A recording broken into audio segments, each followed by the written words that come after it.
Hello everyone, তো দেখো এটা আমার গত বছরে আমার কাছ থেকে হেয়ার স্মুথনিং করিয়েছিল দিদি।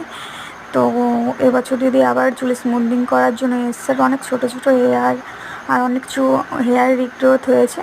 তো দিদি স্মুথনিং করতে চাইছিলো, আমি বলছিলাম যে ক্যারাটিন করার জন্য। তো দিদি আমার কথা শুনে ক্যারাটিনটা করালো। তোমরা এবার ফাইনাল রেজাল্টটা দেখে নাও, তো কেমন হয়েছে তোমরা সবাই জানিও।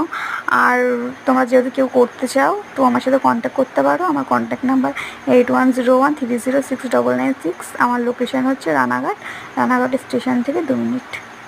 তো রেজাল্টটা কেমন হয়েছে তোমরা সবাই জানিও।